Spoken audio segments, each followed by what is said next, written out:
Si tienen su Biblia, les pido que me acompañen a Primera de Juan en el capítulo 4.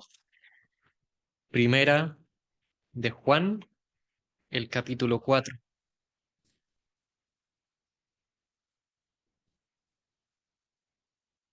Dice así la palabra de Dios en el capítulo 4, Primera de Juan, desde el versículo 11.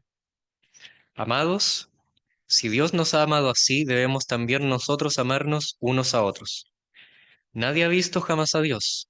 Si nos amamos unos a otros, Dios permanece en nosotros y su amor se ha perfeccionado en nosotros.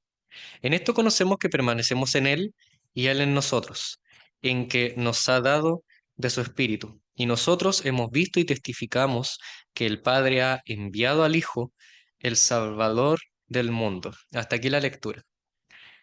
Este capítulo 4, dentro de el tema englobado en el versículo 10 acerca de el sacrificio que hizo Dios en su Hijo, en que a Él lo envió en propiciación por nuestros pecados, es la razón y la base para argumentar desde el versículo 11, que si Dios nos ha amado así, el así es el versículo 10, en que envió a su Hijo en propiciación por nuestros pecados. Entonces, nosotros también tenemos que amarnos los unos a otros.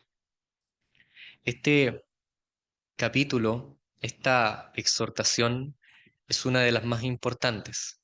Y para considerarla de una manera más detallada, lo que quiero hacer es poder tomar lo que hay en este capítulo y poder revisarlo de manera específica. Quiero que nos detengamos un segundo en el capítulo 4 en estos versículos, y ver de qué se trata y mostrar algunos ejemplos prácticos de qué se trata el perdón y qué es el perdón y cómo podemos ejercitar el perdón. El perdón es una de las cosas más difíciles que existen en esta sociedad. El perdón es aquello contra lo cual muchos de los grupos sociales en esta época luchan para que sea suprimido. El perdón es aquello que se interpone contra la justicia, dicen ahora. El perdón es lo que los débiles abogan.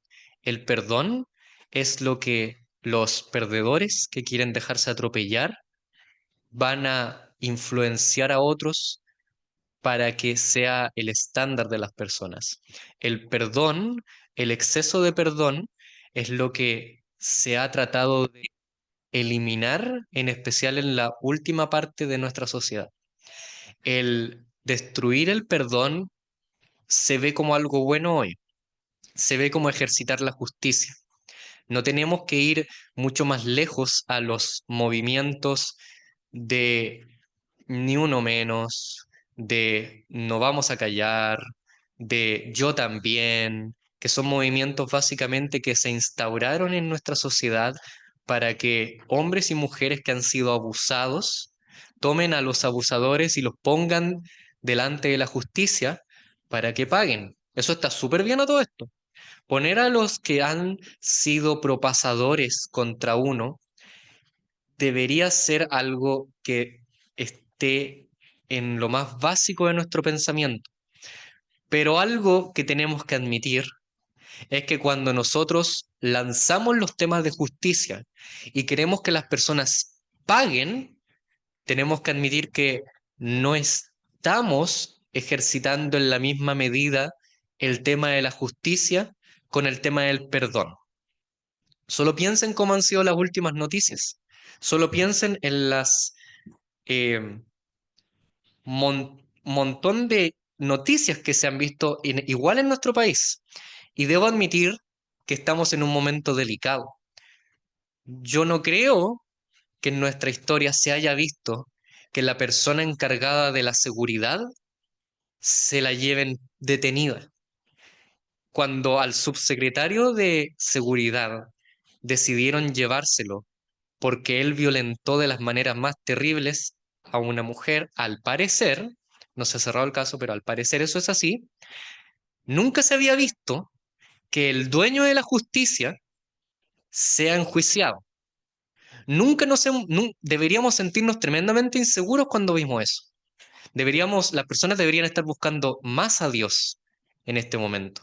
Deberíamos preguntarnos, ¿y ahora qué? Deberíamos preguntarnos cómo reaccionar a esto, pero son pocos los que se preguntan dónde está el ámbito de la mezcla que deberíamos tener entre justicia y perdón. No digo que no deberíamos enjuiciarlo, no digo que las personas no deberían tener la justicia en el centro, pero tenemos que admitir que lo que parece abogar la sociedad hoy no es precisamente lo que la Biblia habla acá.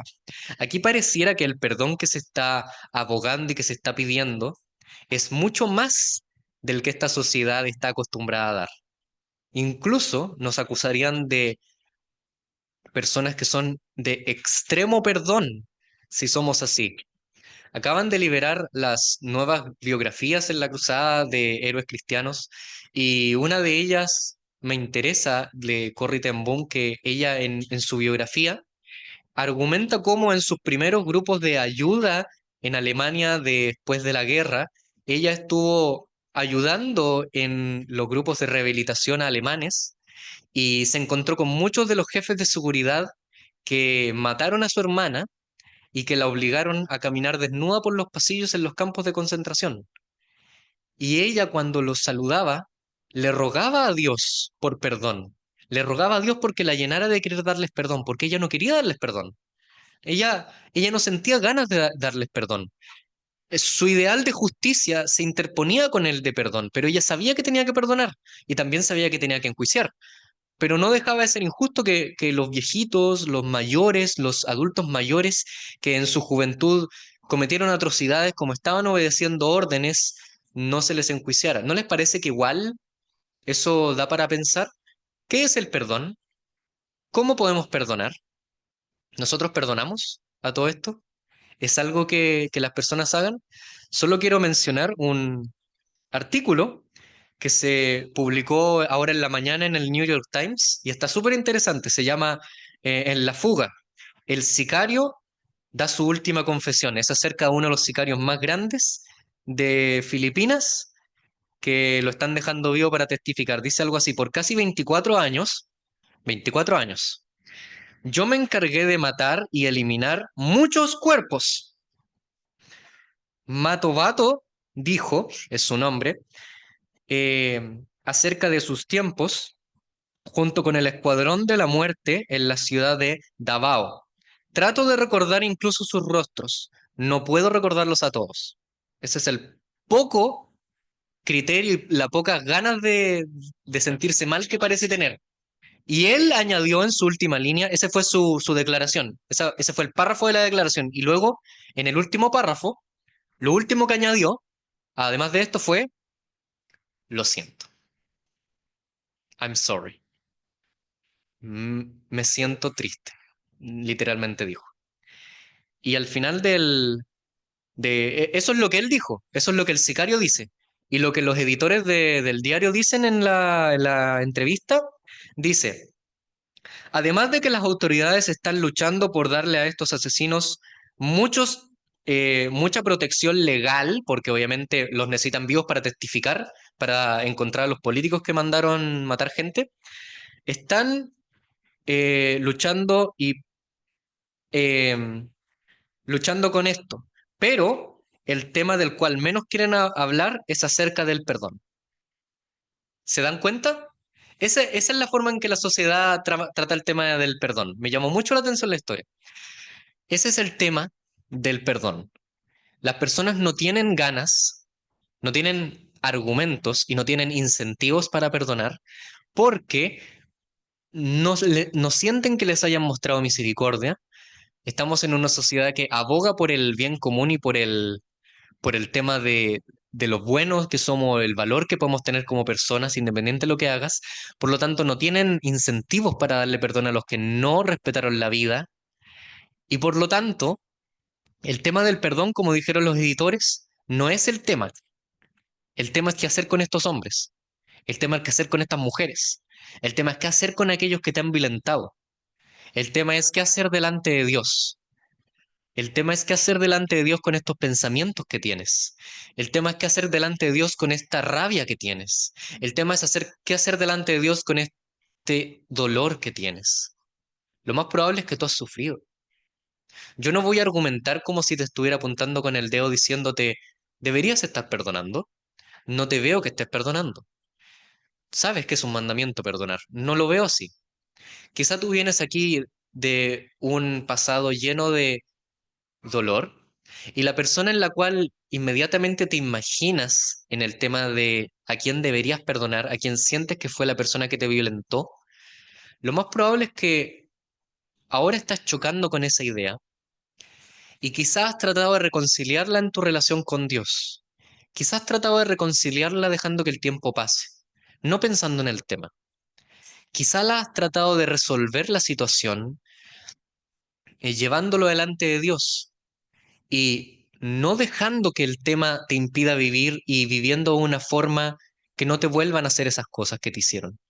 Dos cosas quiero decir de eso. Si es que dejas el tiempo pasar, si es que crees que dejar el tiempo pasar y no pensar en el tema, alejarte del tema, ponerlo a Dios en oración para que no lo pienses, debo decir que esa no es la forma en que la Biblia lo toma. El tiempo no cura nada. El tiempo no sana las heridas. El tiempo pudre las heridas. Las heridas que no se tratan se pudren. Las heridas que no se tratan se infectan. Las heridas que no se tratan de una manera correcta y rápida se infectan, se pudren. Quizá no las sientas. Lo más probable es que no las vas a sentir, pero se va a sentir el olor. Se va a ver el color. Te va a hacer débil y no te vas a dar cuenta de lo débil que eres. Quizá tu reacción, en cambio, sea, en vez de dejar pasar el tiempo, que ya expliqué que no es una solución, es tratar de que estas cosas no vuelvan a ocurrir y mantenerte alejado de eso. Tampoco es la solución, porque no estás tocando el tema del perdón. Incluso te estás volviendo un esclavo o esclava de aquello que te hicieron. En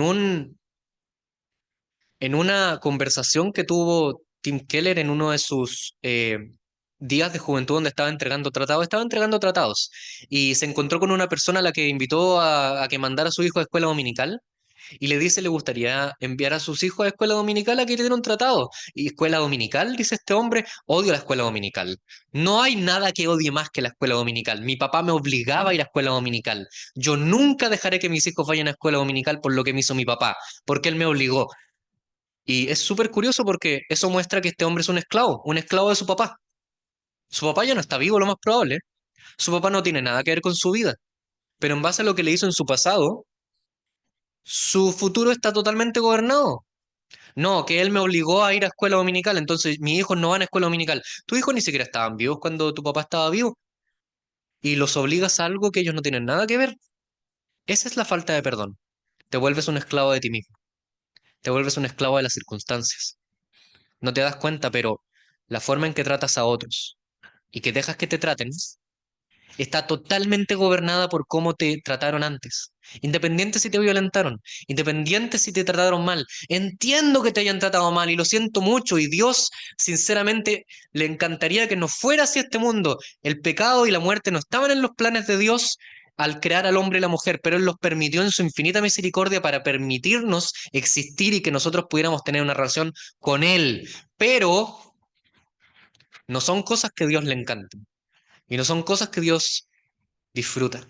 Son cosas que Dios en sus perfectos planes un día va a eliminar de este mundo.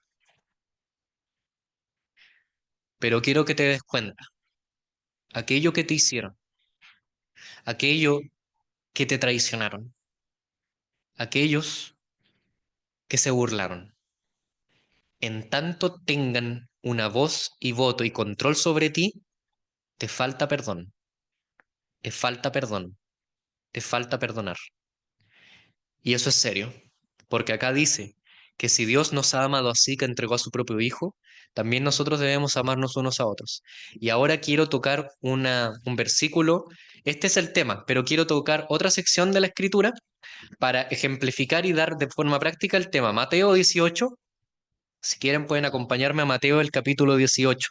Y dice así la palabra de Dios, en una de las parábolas que más hablan el tema del perdón, en una de las parábolas más fáciles y más excesivamente difíciles que existen en el Nuevo Testamento, más fáciles de interpretar y más difíciles de llevar a cabo. Mateo capítulo 18, versículo 21. Entonces se le acercó Pedro al Señor Jesús. Versículo 21. Entonces se le acercó Pedro al Señor Jesús y le dijo, Señor, ¿cuántas veces perdonaré a mi hermano que peque contra mí? ¿Hasta 7?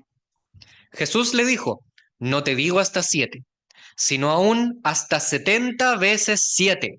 Por lo cual, el reino de los cielos es semejante a un rey que quiso hacer cuentas con sus siervos. Comenzando a hacer cuentas, le fue presentado uno que le debía 10.000 talentos. A este, como no pudo pagar, ordenó su señor venderle, y a su mujer e hijos, y todo lo que tenía, para que se le pagase la deuda. Entonces aquel siervo postrado le suplicaba diciendo, Señor, ten paciencia conmigo, y yo te lo pagaré todo. El señor de aquel siervo, movido a misericordia, le soltó y le perdonó la deuda. Pero saliendo aquel siervo, halló a uno de sus consiervos que le debía 100 denarios, y haciendo de él, le ahogaba, diciendo, págame lo que me debes. Entonces su consiervo, postrándose a sus pies, le rogaba, diciendo, ten paciencia conmigo, y yo te lo pagaré todo. Mas él no quiso, sino fue y le echó en la cárcel hasta que pagase la deuda. Viendo sus consiervos lo que pasaba, se entristecieron mucho, y fueron y refirieron a su señor todo lo que había pasado. Entonces llamándole su señor, le dijo, siervo malvado, toda aquella deuda te perdoné, porque me rogaste.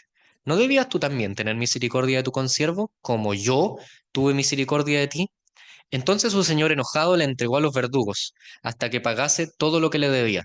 Así también mi Padre Celestial hará con vosotros, si no perdonáis de todo corazón cada uno a su hermano sus ofensas. Hasta aquí la lectura. Es durísima, es ciertísima, es al hueso, es facilísima de entender. Dios quiere que perdonemos. Incluso es duro el final. Así les va a ser su Padre si no perdonan de todo corazón cada uno a sus hermanos. Llevarla a Juan es casi calcado. Juan nos dice que si este ha sido el amor que nos tuvo el Padre, envió a su Hijo en propiciación por nuestros pecados, entonces este tiene que ser el amor que tenemos unos con otros. Juan recalca una y otra vez que si no creemos en estas cosas, no somos hijos de Dios, no creemos en el Evangelio, no tenemos parte con Dios, y acá el Señor dice, así les va a ser el Padre Celestial con ustedes. La parábola inicia con una pregunta. ¿Cuántas veces tengo que perdonar a mi hermano? Y Pedro, al preguntar esto de manera inocente, sincera tal vez, el Señor le dice 70 veces 7. Esto no es para jugar a la multiplicación, como, bueno, 7 exponencial a 7 o 490 o 7 por 7. Multiplica eso, dale un voucher a cada persona que conozcas y les vas quitando los tickets. Y a la vez número 50, a la vez número 491, ahí le puedes decir que no más perdón. No ese es el tema. Tampoco el tema es que nosotros tenemos que a una persona que nos vive decepcionando, podríamos poner una palabra, violentando, podríamos poner otra, tratando mal, podríamos poner una más directa, tenemos que perdonarlo por lo mismo una y otra vez. No es tanto ese el tema, porque por algo al final el hombre de la parábola, el rey, echa al siervo a la cárcel. A él le ejerció perdón, pero hubo un punto en que le dijo, no más, no más. Y no puedes tener la excusa de decir, no te ofrecí el perdón. No es tanto el tema de que tenemos que ser personas que se dejen atropellar. El tema es que cuando ejercemos la justicia, tenemos que entender, si no ejercemos el perdón, nos vamos a podrir, nos vamos a amargar. La amargura es, como dice una frase, básicamente como tomar veneno y esperar que el otro muera. Eso es la amargura, eso es la falta de perdón. Y el Señor quiere que nos cuidemos de eso, que tengamos cuidado, que tengamos seguridad, que no vayamos a caer en esto. Cuidado, te dice, si no perdonas, si te alejas del perdón, Mira dónde estás. ¿Cómo se ejerce el perdón? Hay cuatro cosas que esta parábola nos dice. Nos dice que tenemos que identificar el pecado, nos dice que tenemos que identificarnos con el pecador, nos dice que tenemos que ser movidos y nosotros nos dice que tenemos que ser reconciliados. Miren lo que dice la parábola en estas cuatro cosas. Número uno, tenemos que identificar. Lo que hace este rey. Primero él está haciendo cuentas, va llamando uno por uno y está identificando las deudas de sus consiervos. Cuando llega uno, identifica cuál es su deuda y le dice que hay uno que debía 10.000 talentos, 300.000 millones de dólares. Esto es básicamente el presupuesto de una nación. ¿Cómo llegó este siervo a deber tanto? No lo sé. El punto de la parábola es que debió miles de millones. Y el rey identifica esta deuda. Tú me debes miles de millones. Por lo tanto, es claro que no me puedes pagar. La única forma de solventar tu deuda es echarte a la cárcel, debido a que ni con toda tu vida me puedes pagar. La única forma de que me puedas pagar, de alguna forma, ya que ni con toda tu vida me puedes dar el valor monetario, es que pierdas tu vida, porque es lo mismo. La deuda tiene que ser identificada. En ese sentido, no se alejen de identificar el pecado cuando se dan cuenta que tienen que perdonar a alguien. No se hagan los que no saben, no dejen pasar el tiempo, no digan, ya si no es para tanto. No digan que no es para tanto, es para tanto, es pecado. Vean cuál es el pecado que hacen con ustedes. Cualifiquen la deuda, cuantifiquen la gravedad de los hechos. Vean que les hicieron algo. No digan, no, si no pasó nada, da lo mismo. El Señor cuando estaba en la cruz a todo esto, nunca dijo, nada, si no es para tanto. No, nunca dijo que es para tanto. Su sudor era como grandes gotas de sangre en el huerto, al imaginarse lo que se le venía.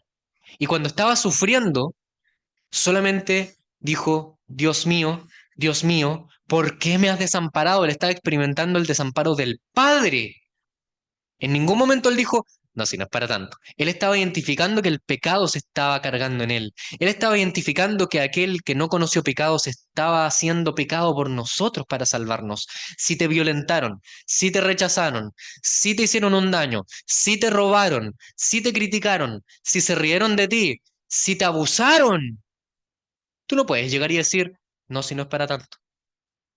¿Se acuerdan del versículo de Juan? A Dios nadie le vio jamás, a Dios nadie le ha visto, pero nosotros le hemos visto y testificamos al Hijo de Dios, aquel a quien Él envió, nosotros le hemos visto y testificamos al Hijo. El mundo espera que nosotros identifiquemos esos pecados. Hace poco yo estaba hablando con una colega que me decía que, bueno, se enteró de que yo soy cristiano por todo lo que le hablé. Y dijo, ah, era obvio. Y más o menos. Igual me dijo, ah, y se puso a hacerme preguntas, así que a mí me tocaba hacerle preguntas. ¿No te interesa ir a la iglesia? No he ido hace mucho tiempo. Ella iba a un lugar evangélico, ya no va. ¿Por qué? Si puedo preguntar. Con todos mirando. Justo mi equipo estaba mirando. Todos estaban mirando. Y ella dice, es que en mi iglesia un hombre abusó de mi hermana y lo tienen cantando con los niños en escuela dominical. Y sinceramente en ese punto, bueno, quise que me contara más. Fue complicado para ella. Le expliqué que ese no es el propósito de Dios y que no debería ser así. Ella me encontró razón y en general dice que el último tiempo ha hecho las paces con Dios. Está buscando un lugar para congregarse. Le tiré la tarjeta justo a Maipú 375. Y, pero una de las cosas que le dije fue que en ese sentido es terrible, porque le pregunté, ¿y cómo te sientes con el hecho de que esta persona le hicieron algo a todo esto? ¿Le hablaron siquiera? Y le dijeron que no lo dejaron ni un día sin estar en comunión, porque las cosas, me dijo algo así como, le explicaron que las cosas santas tienen que mantenerse bien a la raya. Sin embargo, le expliqué que en Primera de Corintios hay un versículo donde Pablo dice que algún día van las personas de la iglesia de Corinto a la asamblea a juzgar a los ángeles. Por lo tanto, ellos no pueden andar llevándose a tribunales civiles, sino que tienen que juzgarse los unos a los otros. En ese sentido, y, Y fue curioso porque ella me comentaba la frustración y la amargura y la rabia que tiene su familia hasta hoy. Y fue tremendamente esclarecedor porque ella lo que me explicaba era que en ese sentido ella está súper bien con Dios, pero no puede volver al lugar, no quiere volver al lugar. Y muchas veces eso es lo que pasa cuando no identificas el pecado. No, si no pasó nada, no pasó nada, no te preocupes, no me molesta para nada que me dijeras eso. Pero cuando esa persona te diga cosas parecidas, ahí te va a llegar la rabia y no van a saber por qué. No, si no pasa nada, no pasa nada con que este hombre me tratara así. Pero entonces vas a empezar a tratar igual o peor a los hombres que te traten parecido, a pesar de que ellos no tienen la culpa. No, si no pasa nada con que esta señorita me tratara así, pero entonces vas a tratar peor o igual a las señoritas que te traten así. No, si no pasa nada con que la persona de este tamaño, esta etnia, este país, esta religión, esta forma me traten de esta forma y digan palabras. En cuanto escuches una palabra similar, en cuanto escuches una palabra súper igual, súper parecida, de la nada te vas a llenar de rabia y te vas a preguntar, oh, ¿qué pasó? ¿No me están tratando como me pasaba este otro? ¿Qué pasó? De esta misma forma como esta persona no va a ninguna iglesia por lo que hizo esa iglesia, entonces las va a tratar a todas igual. ¿Se entiende? Porque no se identificó el pecado, porque no se identificó como pecado, porque no lo identificas, porque no lo entiendes, porque no lo nombras. Tu deuda es millones de millones. Tienes que pagar. ¿Cómo me vas a pagar? ¿Cómo le vas a pagar a Dios? Y cuando te des cuenta que las deudas que tienes contra otros palidecen delante de lo que le debes a Dios, pero igual son deudas, te vas a dar cuenta la necesidad de perdonar y la necesidad de que te perdonen. No puedes tener relaciones sin perdón. No puedes tener relaciones sin perdón. Háztelo como una tarea. No puedes terminar el día con relaciones sin perdón. No puedes, aunque sea, identificar, esta persona me hizo esto y estoy enojado.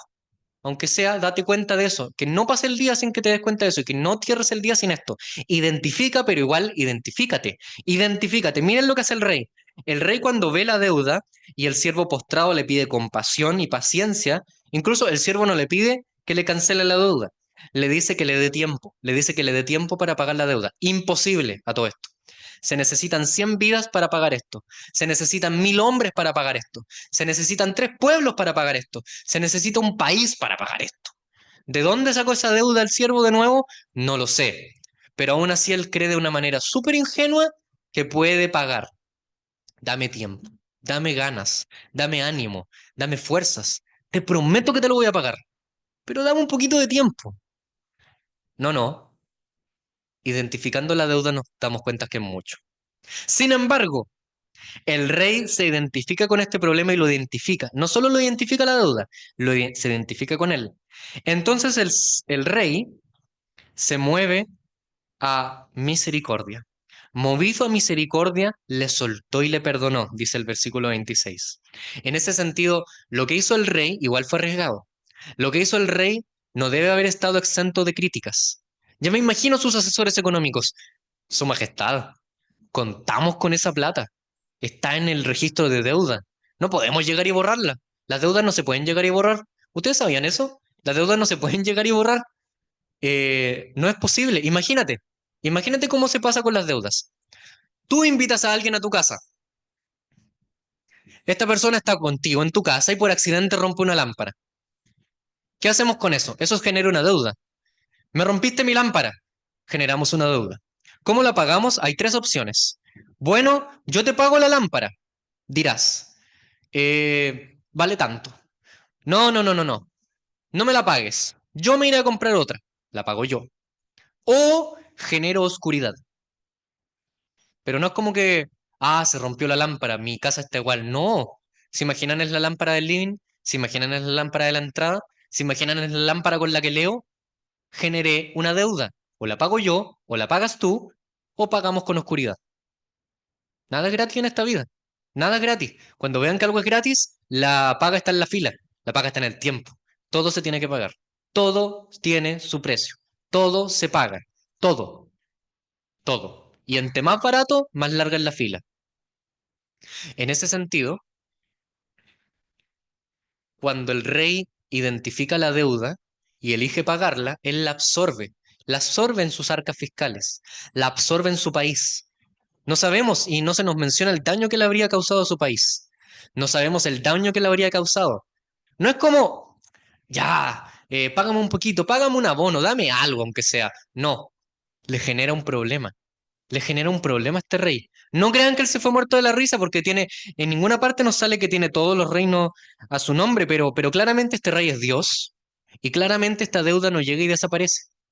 Para Dios no es llegar y ya, pasen al cielo. Voy a hacer como que no pasó nada. No puede. No puede porque las deudas no se pueden cancelar así. Las deudas no desaparecen así. Si a ti te falta dinero, si te falta un bien, o te quedas sin el bien, o te lo pagan, o te lo pagas.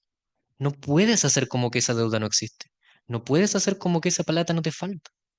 Lo sabemos en la realidad. Aún en la realidad, si es que son solo palabras, no puedes hacer como que no te dijeron nada. Da rabia. Las personas te ven distinto. Se rieron de ti frente a todos. Te dijeron cosas que duelen. Te duelen y te duelen hasta el día siguiente. Te duelen el resto de los días. Te enoja cuando te mencionan cosas parecidas. Te pones a la defensiva cuando te dicen algo similar. Te, Esto es súper común. Te pones inmediatamente a la defensiva y tratas de que no te violenten. Se siente como una llaga que está cada vez más sensible. No estás perdonando. No estás perdonando. Tienes que perdonar, pero tienes que darte cuenta que es costoso. Tienes que darte cuenta que es difícil. Pero cuando veas que, por ejemplo, este rey identificó la deuda y la canceló, entonces miren lo que hace después el rey. El rey genera un quiebre. Entonces, y espera una respuesta. Al liberarlo, le dice que le soltó movido a misericordia y le perdonó la deuda. Lo vuelve todavía un siervo. En ninguna parte dice que deja de ser un siervo, sino que le restaura su relación. Cuando el siervo es llevado a pagar y se le obliga a pagar, se le pide que pague, entonces pueden pasar dos cosas. Dejará de ser un siervo y será un esclavo, o se mantendrá en su estatus de siervo. Y el hecho de que se mantuviera en su estatus de siervo significa que el rey le generó un quiebre de esclavo a siervo, siervo cercano, siervo amado, quizá. Todos los siervos lo verían. Todos los siervos se preguntarían, ¿cómo es posible? Tienes que quebrar la relación, tienes que restaurar la relación, tienes que darte cuenta que la cosa no puede seguir así. Convérsalo, háblalo. Incluso este versículo está dentro de una exhortación del Señor a cómo generar, cómo restaurar relaciones y cómo confrontar conflictos dentro de la iglesia. Es uno de los pocos versículos dentro de los evangelios que sí o sí se aplica a las iglesias y que no se puede decir que no se aplica a ninguna otra época de los judíos, ni de los hermanos, ni de los discípulos, sí o sí, es para la iglesia, es para nosotros, porque tienen que entender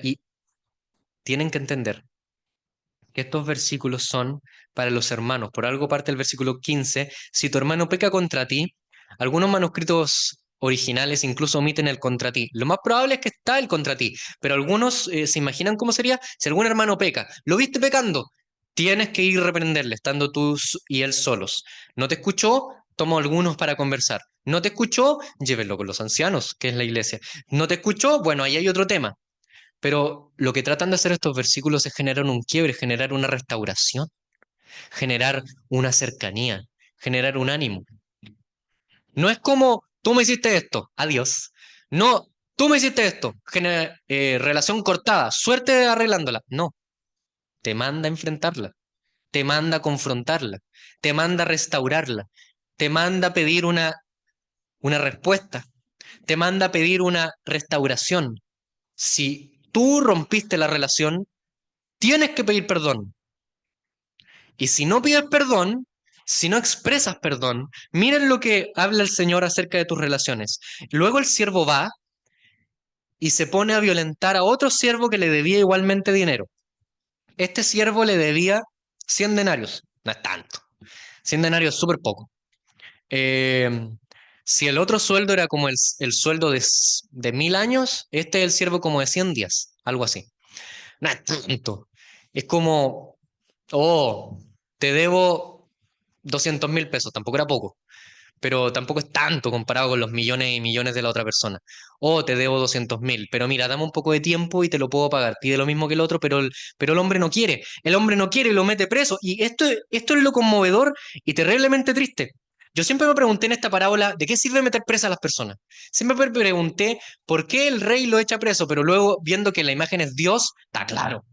El rey tiene la potestad de echarlo preso porque en este carácter lo vuelve de siervo a esclavo y menos que esclavo y le quita la vida porque es Dios y él es el único que tiene las vidas en sus manos y que puede echar al infierno a quien quiera y que si ofrece perdón a las personas y las personas lo rechazan, él no tiene ni un problema con decir será. Pero siempre me pregunté, bueno, si la imagen es de Dios y la imagen es del siervo y la imagen es que les quita la vida y los manda al infierno. Ok, se entiende eso. Pero ¿cómo es eso de que el segundo siervo, entonces su consiervo, postrándose, le rogaba, él no quiso, versículo 30, él no quiso, sino fue y le echó en la cárcel? Pero ¿cómo va a echarlo en la cárcel? Me pregunté. ¿Cómo puede echarlo en la cárcel si la imagen de la cárcel es el infierno? ¿Los siervos pueden echar en la cárcel? ¿Usted puede echar a alguien a la cárcel? No. Ah, perdón. ¿Usted puede echar a alguien al infierno? No. Entonces, ¿cómo es que este siervo logró meter a este otro siervo en la cárcel? Es que ese es el tema. Este siervo cree que tiene la autoridad de echar gente a la cárcel. Cree que tiene la autoridad de hacer lo que solo Dios puede. Cree que tiene la autoridad de quitarle la relación y echarlo fuera de la vida. Se cree Dios. Es que por eso es lo grave de este otro siervo, eso es lo terrible de este siervo, eso es lo grave y terrible a los ojos de la eternidad que tú haces cuando no quieres perdonar, cuando te rehusas a perdonar, cuando te rehusas a restaurar la relación. No es suficiente decirle a la persona, no es suficiente identificar el problema, no es suficiente hablar las cosas, tienes que restaurar la relación, tienes que hablarlo, tienes que llevarte, bueno, tampoco te voy a obligar a ser el mejor amigo, pero, pero no lo puedes tratar como lo trataba antes. No lo puedes tratar como un criminal. No lo puedes tratar como un degenerado. No lo puedes tratar como un psicópata. La justicia tiene que aplicarse, sí. Y si esa persona se tiene que ir presa, yo te acompaño a la comisaría para dejarlo. No tengo ningún problema. Y si esa persona es hermano, se tiene que ir a la cárcel y cumplir su condena. No tengo ni un problema con eso. Y me encantaría saber que en muchos más lugares donde no se ejerce así la justicia, se debe ejercer. Pero si no restauras la relación, si no buscas que el pecado sea realmente tratado, ¿te crees Dios? ¿Te crees Dios que tienes la potestad de dar vida y quitarla? Cuando eliges quitarle el habla a los demás, ¿te crees Dios capaz de hablar con quien quieres? ¿Te crees Dios capaz de ver qué pecados perdonan y qué pecados no? ¿Te crees Dios capaz de cuantificar la deuda hasta el punto en que tú decides cuándo no es apropiado perdonar? ¿Te crees Dios?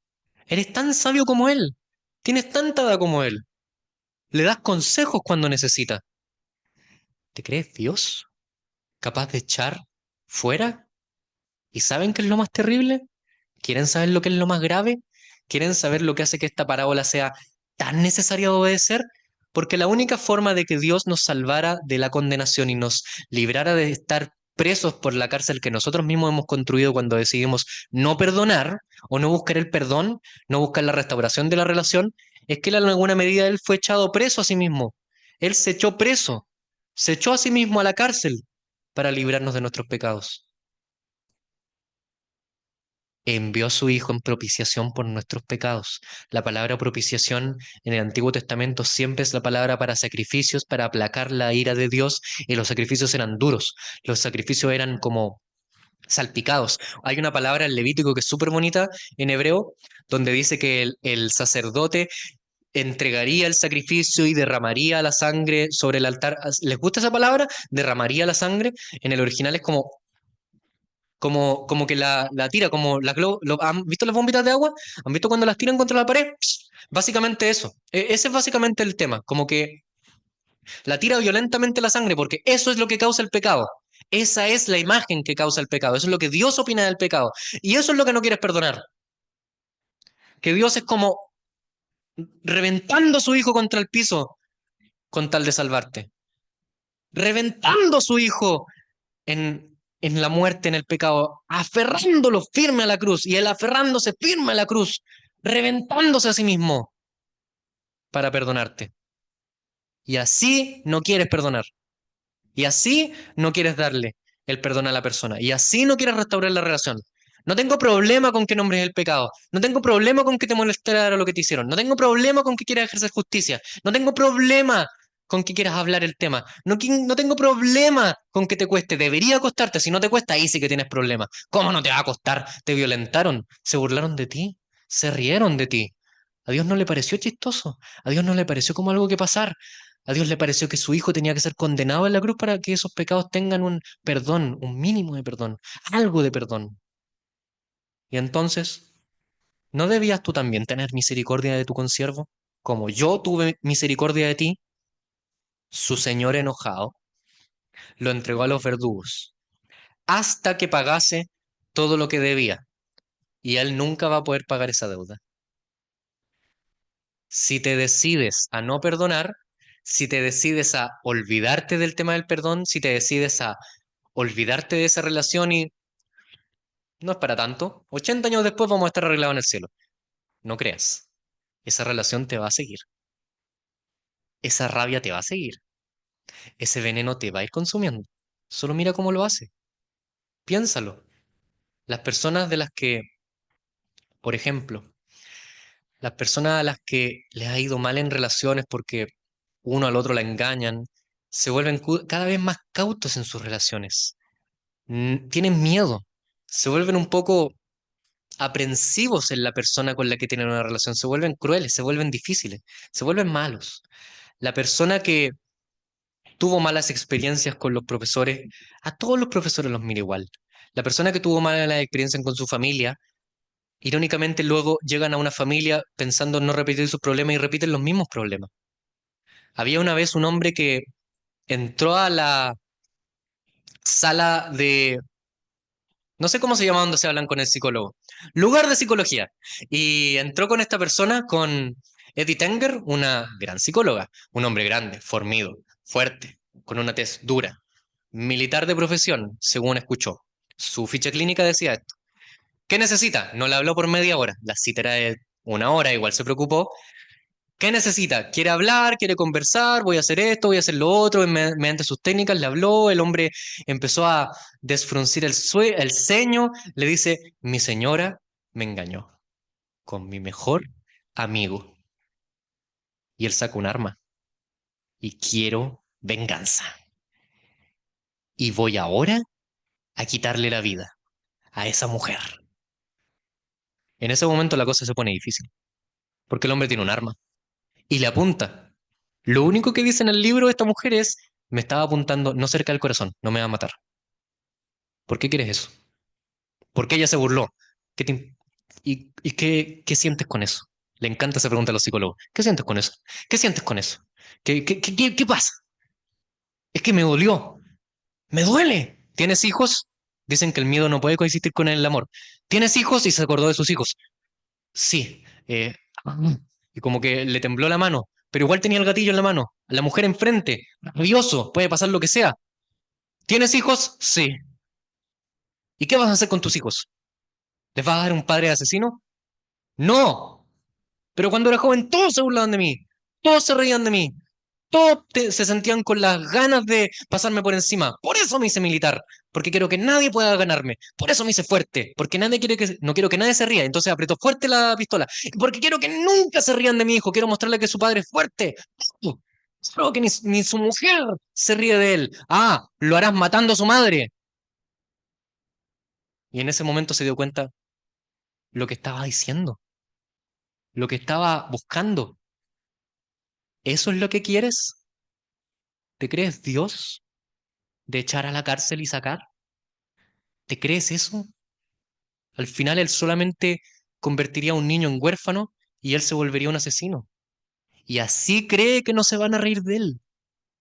¿Entienden? ¿Entienden cuál es el punto? Él no perdonó a los que se rían de él cuando chico y llegó a amenazar con un arma después cuando grande. Y de esas historias está llena. La iglesia no puede estar así. El cuerpo de Dios no puede estar así. No hagan como que no pecaron contra nosotros. Pecaron, te violentaron. No hagas como que no hay que hablarlo. Hay que hablarlo. Por eso el cuerpo de Dios, el escritor a los hebreos dice que tenemos que exhortarnos los unos a los otros. No dice un par de veces. No y lo dice en un contexto donde él está mandando congregarse.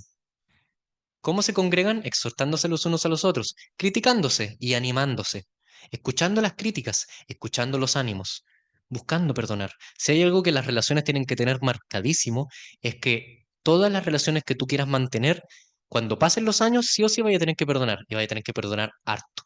Porque no somos perfectos. El Señor dice hasta 70 veces 7. Porque si el Señor perdonó lo más innombrable, lo más terrible, lo más odioso, en que le hiciste en su Hijo, en haberle dado, ¿cómo no perdonaremos nosotros nuestras deudas? Y si usted, estimado o estimada, se da cuenta que no tiene las ganas, no tiene la motivación y le suena como muy difícil, le suena como que va a quedar como un perdedor, le suena como que eso es débil, como que eso es charla de debilucho, de persona débil, de persona patética, y lo puedo entender. No paso los 50 kilos. Puedo entender que me ven así y lo piensan así. No paso los 60 en verdad. Pero igual tienes que entender que si no puedes, es que no has creído el Evangelio. Es que vas rumbo a la condenación. Si crees en Dios, sí se puede, porque Él se entregó a sí mismo por nosotros. Si hay alguien a quien tengas que perdonar, sugiero lo perdones. Si hay alguien quien sientes que te tiene que perdonar a ti, sugiero le hables y lo hagas perdonarte. En Mateo mismo existen esas dos acepciones. Si te acuerdas al ir a ofrecer tu sacrificio, que alguien tiene algo contra ti, deja tu sacrificio ahí mismo, ve y arréglate, y luego vuelve a ofrecer tu sacrificio. Ahí alguien tiene algo contra ti. Y hay otra, si vas por el camino con tu adversario y no te arreglas con él en el camino, oye, arréglate con él en el camino antes que lleguen frente al juez y te echen a la cárcel. Ahí en los dos casos, en un caso tú eres el culpable y en el otro caso el otro tiene algo, en el otro caso el otro es el culpable. La Biblia es clara en que sea contra otros, o sea, ya sea que sea contra ti, busca la reconciliación, busca el perdón. No vale la pena, porque solo te haces daño a ti mismo, porque solo mueres. La condenación pende, la gloria pende. Y haz que esto te ayude a cuestionarte, ¿estás seguro que crees? ¿No te parece fantástico el Dios glorioso y magnífico que perdonó nuestros pecados en Cristo en la cruz? ¿No te parece maravilloso y casi digno de decir, en serio me perdonó todo eso, me perdonó tanto, yo no puedo perdonar a nadie? Así se sintió Dios cuando ofreció a su Hijo. Así se sintió Dios, sí, a una escala cósmica millones de veces peor. Y aún así lo entregó, y aún así se dio, y aún así se entregó en la cruz y murió por nosotros. El Señor bendiga su bendita y gloriosa palabra y que podamos aprovechar esto para honrarle, glorificarle y ver que lo que tenemos que perdonar en otros es tan magníficamente menos como lo que Él perdonó en su Hijo en la cruz. Que sea honrado, que sea glorificado. Vamos a orar. Nuestro Padre, nuestro bendito Dios, Padre Celestial, gracias por el perdón que nos has dado en tu Hijo. Nuestro Padre, debíamos tanto, tanto, tanto. Debemos tanto. Nuestras vidas son tan poco delante tuyo. Y tú aún así nos dices que te deleitas, que te gozas, que amas, que amas a tu iglesia, que amas a tu pueblo. Tu Hijo mismo dice que espera el momento en que tu iglesia, su novia, será presentada a Él, pura, sin mancha, porque Él se entregó a sí mismo por ella. Esto es lo que valió. Esto es todo lo que valió para que Él se entregara.